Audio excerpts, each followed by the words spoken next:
Bonsoir patron, mon ginger ale est bien frais et j'ai la tête pleine de questions.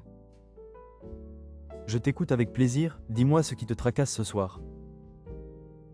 On parle partout de deepfakes et je ne sais plus quoi croire à l'écran. Un deepfake est un média fabriqué par une intelligence artificielle pour imiter le réel.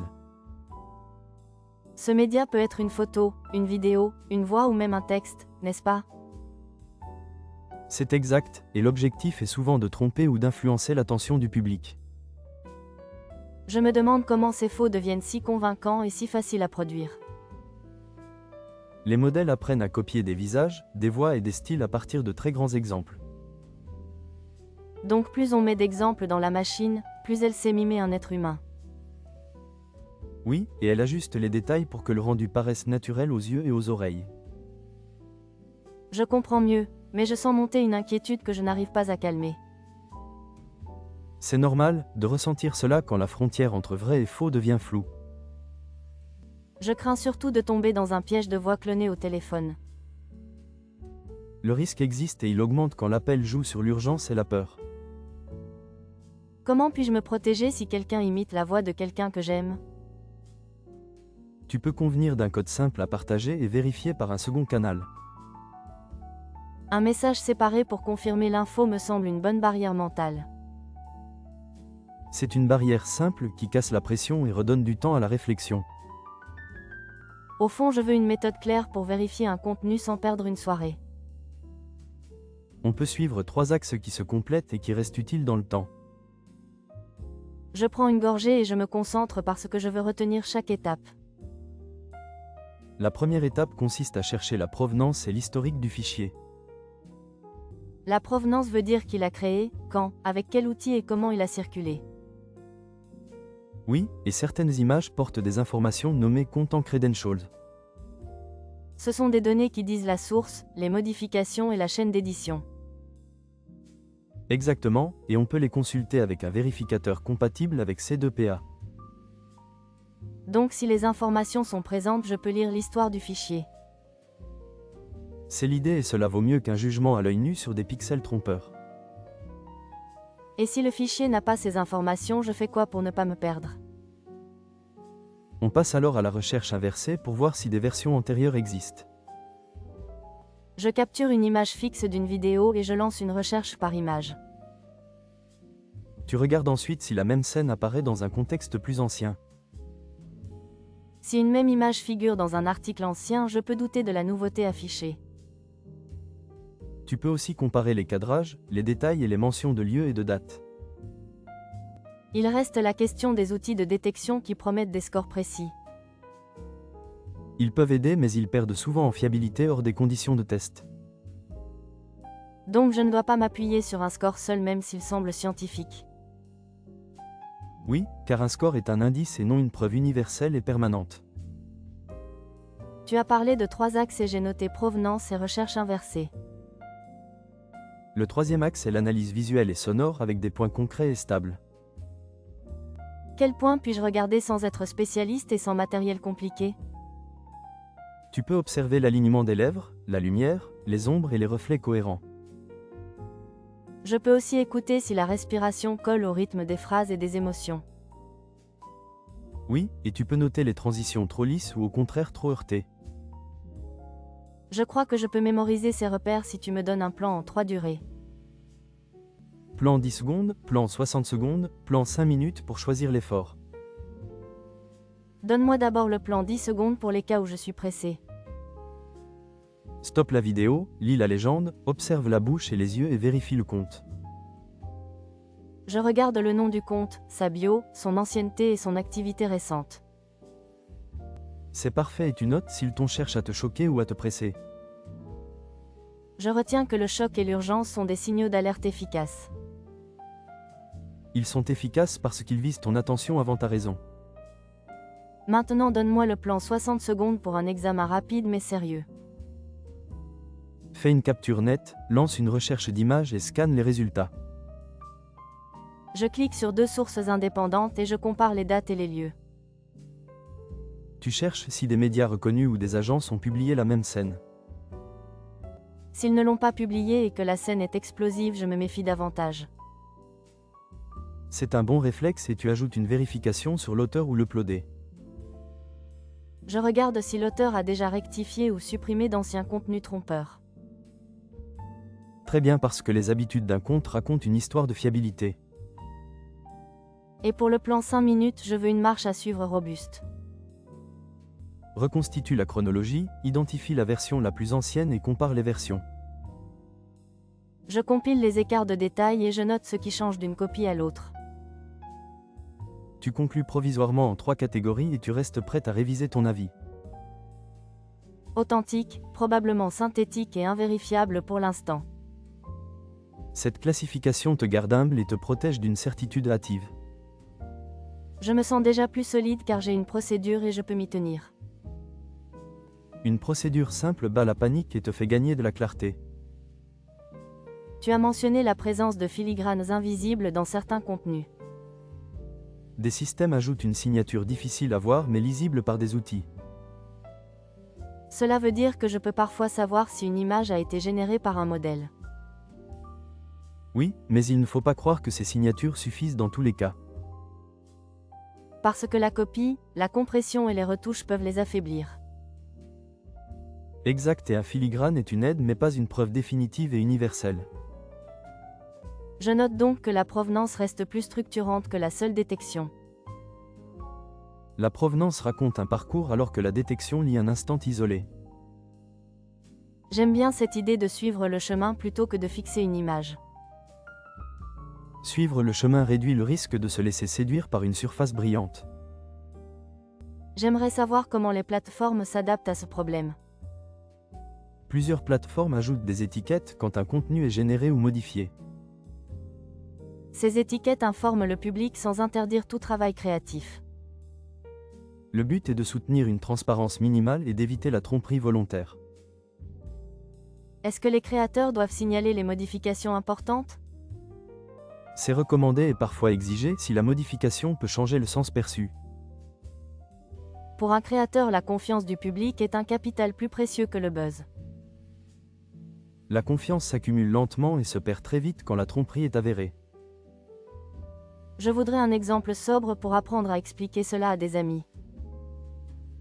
Tu peux dire qu'une source doit être identifiable et qu'un contexte doit être lisible. Je peux ajouter qu'une vérification courte vaut mieux qu'un long débat stérile. C'est une phrase utile qui encourage l'action sans rigidité excessive. Je voudrais maintenant parler de la voix puisque c'est ce qui me touche le plus. La voix clonée peut copier le timbre et le rythme avec une fidélité surprenante. Cela me fait peur quand j'imagine un appel qui me demande un transfert immédiat. Tu demandes un rappel plus tard et tu confirmes sur un canal séparé avec un code. Je prépare un code simple que je partage à l'avance avec 2 personnes clés. Le code doit être court, discret et sans lien avec des infos publiques. Je peux aussi poser une question personnelle qui ne circule pas sur les réseaux. C'est efficace car une machine connaît rarement les souvenirs intimes. Quand je doute d'une vidéo, je fais pause et je reviens au plan 10 secondes. C'est un ancrage rapide qui évite de se laisser emporter par l'émotion.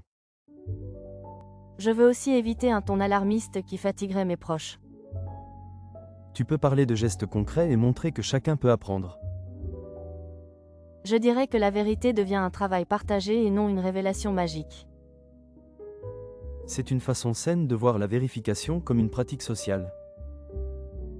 Dis-moi s'il existe un repère très simple qui marche partout et tout le temps. Cherche la source première et cherche une seconde source indépendante. Je peux appliquer ce repère avant de partager un contenu fort en émotion. Tu gagnes en qualité d'attention et tu protèges ton entourage de la précipitation. Je me demande si l'école devrait enseigner ces gestes comme on apprend la lecture. Ce serait pertinent car l'éducation aux médias devient une compétence de base. Je suis prête pour un petit récapitulatif du parcours de vérification. Étape 1, regarder qui parle et avec quel historique public. Étape 2, saisir une image et lancer une recherche inversée. Étape 3, comparer les dates, les lieux et les versions disponibles. Étape 4, consulter la provenance quand elle est fournie.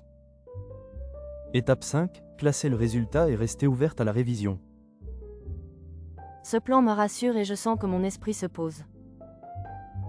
Quand l'esprit se pose, il voit mieux les signaux faibles et les détails. Je voudrais parler de créativité car l'IA peut aussi aider les artistes. L'IA peut aider, mais la clarté sur ce qui est fait reste une valeur clé. Un public informé apprécie mieux une œuvre quand les règles sont claires. La clarté permet d'admirer l'intention sans se sentir floué par la méthode. Certains disent que la vérité va mourir à cause des deepfakes. La vérité ne meurt pas, mais elle demande plus de méthode qu'autrefois. Ce n'est donc pas la fin de la vérité mais un travail de vérification. C'est un travail distribué entre les personnes, les outils et les normes ouvertes. Les normes ouvertes me plaisent car elles ne dépendent pas d'un acteur unique. Elles créent un langage commun pour documenter et vérifier des contenus. Je voudrais un exemple de formulation pour présenter une vidéo avec transparence. Tu peux préciser qu'une partie a été générée et qu'elle ne change pas le sens des faits. Cette précision simple respecte le public et réduit les malentendus. Elle montre aussi que tu n'as rien à cacher et que tu assumes tes choix. Je sens que je pourrais expliquer tout cela à une amie en quelques phrases. Tu peux dire que le doute n'est pas un soupçon permanent mais une étape utile. Et je peux terminer par l'idée que chacun peut apprendre à vérifier en douceur. Ce serait un beau message et une invitation à la patience et à la clarté. Je n'ai pas parlé des biais personnels qui nous entraînent dans des pièges. Le biais de confirmation pousse à croire ce qui conforte notre opinion. Je peux donc poser la question inverse quand un contenu va trop dans mon sens. C'est un bon réflexe car il brise l'élan de la certitude facile. Je veux aussi me souvenir que la colère est un indicateur à double tranchant. La colère peut signaler une injustice réelle ou un récit fabriqué pour t'agiter. Si je respire et que je passe au plan 60 secondes, je redeviens lucide. Le temps court mais suffisant est un allié pour la qualité de jugement. Je commence à voir les deepfakes comme un défi d'hygiène numérique. C'est exactement cela et l'hygiène se cultive avec des gestes simples répétés. Est-ce que je dois installer beaucoup d'outils pour démarrer ? Commence avec une recherche d'images et un vérificateur de provenance quand c'est possible. Ensuite, je peux apprendre un outil plus complet si j'en ai l'utilité. Tu progresses par besoin réel et tu évites la surcharge mentale. J'aimerais un dernier conseil pour mes proches qui partagent vite et beaucoup. Propose un pacte de 3 heures avant tout partage de contenu choquant.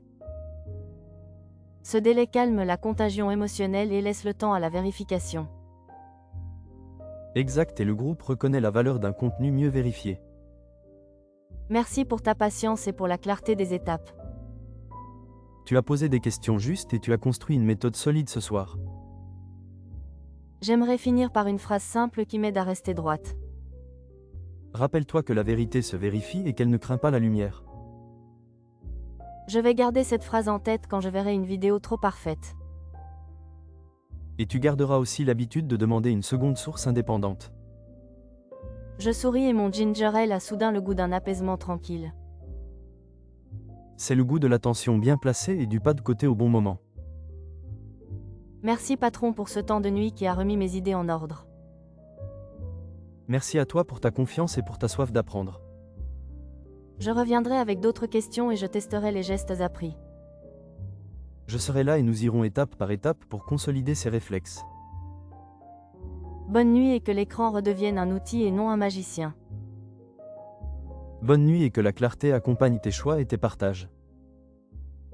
Une dernière chose avant de partir car j'ai encore une petite inquiétude. Dis-la, et voyons si nous pouvons poser un repère supplémentaire. J'ai peur de vexer quelqu'un quand je demande une seconde source. Tu peux dire que tu respectes la personne et que tu vérifies le contenu et non la personne. Cette formule me plaît car elle protège la relation et la rigueur. Elle installe une culture du soin et de la responsabilité partagée. Je crois que j'ai tout ce qu'il me faut pour avancer en confiance. Alors avance et garde la simplicité comme ligne directrice. Je me lève doucement et je sens la fatigue qui m'invite à rentrer. Prends soin de toi et garde tes codes et ta méthode à portée de main. Merci pour ce refuge où l'on boit une idée avec une gorgée de ginger ale.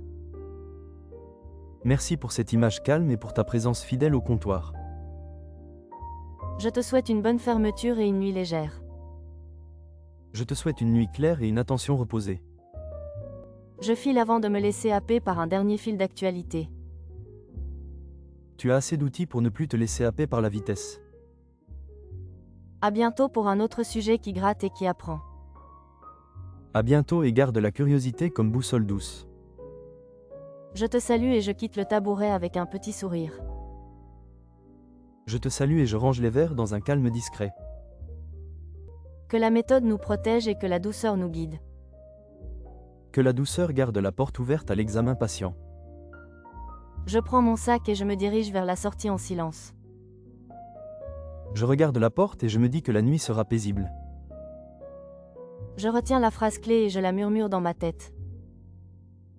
Je souris en pensant que tu l'as adoptée avec sincérité. Merci encore et à bientôt pour une autre nuit d'explication.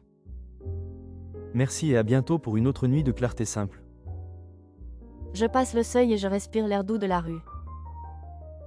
Je reprends mon torchon et je termine le service en silence. Je t'enverrai mes questions dès que je buterai sur un doute. Envoie et nous les poserons dans la méthode sans précipitation. Je souris encore une fois et je descends les marches prudemment. Je baisse les lumières et je laisse une veille pour la nuit. À demain peut-être si la curiosité me ramène ici. À demain si la curiosité te conduit à cette porte. Je glisse ma main dans la poche et je cherche mes clés. Je ferme la caisse et je vérifie 2 fois les consignes. Je pense à la classification en 3 catégories et je me sens équipée. Cette classification deviendra naturelle avec la répétition. Je m'éloigne et je laisse la nuit suivre son cours. Je m'adosse au bar et je respire lentement. Bonne nuit patron et merci pour tout ce que tu m'as donné. Bonne nuit et merci pour la confiance que tu m'accordes. Je crois que cette fois je suis prête à fermer mon téléphone. Ferme-le et offre-toi du repos loin du flux. Je vais dormir avec une idée claire et une méthode simple. C'est la meilleure conclusion pour cette soirée d'apprentissage. Merci encore et à une prochaine session de clarté. Avec joie et avec la même patience que ce soir. Je tourne les talons et je m'éloigne dans la nuit calme. Je garde en mémoire ta soif de compréhension et ton sérieux. Que la nuit nous garde loin du bruit trompeur. Qu'elle nous laisse la place de choisir nos sources et nos gestes. Je te laisse à ta fermeture et je file vers le carrefour. Va en paix et garde l'habitude de la pause avant le partage. C'est noté et gravé pour mes prochains clics. Parfait et prends soin de toi sur le chemin. Je m'arrête sous un lampadaire et je souris encore. Je passe un dernier coup sur le zinc et je souffle doucement. Je vais y aller pour de bonne avant que mes paupières ne tombent. Alors bonne nuit et merci pour cette belle écoute. Bonne nuit patron et merci pour la méthode. Bonne nuit et à bientôt pour une autre conversation simple. Je m'éclipse et je laisse le bar retrouver son silence. Le silence fait du bien quand la journée a été dense. Je ferme la porte avec douceur et je pense au mot provenance. C'est un bon mot de passe pour entrer dans le vrai. Je marche lentement et je garde la tête claire. Je range les bouteilles et je coupe les néons. Je ris toute seule en pensant à ma panique de tout à l'heure. Cette panique s'est transformée en méthode et en calme. Je vais dormir tranquille parce que je sais quoi faire. Tu sais quoi faire et tu sauras le montrer autour de toi. Merci et finissons sur cette note de confiance. Finissons sur cette note et gardons-la pour demain. Je file pour de vrai et je te dis à la prochaine. À la prochaine et merci pour la belle présence. D'accord, je m'arrête là et je coupe la soirée. D'accord et je ferme les verrous un à un. Bonne nuit et encore merci pour la patience. Bonne nuit et merci pour les bonnes questions. Je m'éloigne et je sens que la ville est douce. Je regarde la rue et je me sens apaisé. À bientôt et que la vérité reste une pratique. À bientôt et que la pratique te garde libre. Je chuchote dans ma tête et je ris doucement. Je souris seul et je range le dernier verre. Je franchis le coin de la rue et je disparais. Je ferme la grille et je sors par la petite porte. Fin de la soirée et début du repos mérité. Fin de la soirée et promesse de clarté pour demain. Merci patron et au revoir pour de bon. Au revoir et merci pour la confiance renouvelée. Je me tais et je marche vers l'arrêt de bus. Je coupe l'enseigne et je range les clés. Le calme me tient compagnie jusqu'à chez moi. Le calme me tient compagnie jusqu'à la fermeture. Bonne nuit et merci pour la lumière partagée. Bonne nuit et à la prochaine lumière partagée. Il est tard et j'allais dire que je rentre quand je réalise que j'ai oublié mon portefeuille. Je suis embêtée car je viens de comprendre que mon portefeuille est resté chez moi. Je n'ose pas retourner voir le patron pour ça et je me sens un peu honteuse. Est-ce que je peux te demander quelque chose, toi qui es assis juste là au comptoir? Je te demande pardon, mais pourrais-tu m'offrir le ginger ale de ce soir? Je crois que tu as tout écouté depuis tout à l'heure et j'en suis presque sûre. Si notre échange t'a été utile, je te demande ce petit coup de pouce. Merci d'avance et je te promets que je ferai bon usage de ta gentillesse. Pour contribuer, tu peux utiliser le code au coin de l'écran ou le lien dans la description. Je te remercie du fond du cœur pour ce geste simple et précieux. Tu peux aussi mettre un like pour aider la chaîne à grandir. Tu peux t'abonner pour ne rien rater et pour revenir au comptoir avec nous. Tu peux laisser un commentaire pour dire ce que tu as appris ce soir. Dans la description, il y a aussi des liens vers d'autres séries très différentes. Tu y trouveras des sujets variés qui ouvrent d'autres portes de réflexion. Merci encore pour ton attention généreuse et ta présence discrète. Je te souhaite une nuit paisible et une tête légère. À très bientôt et merci pour le ginger ale.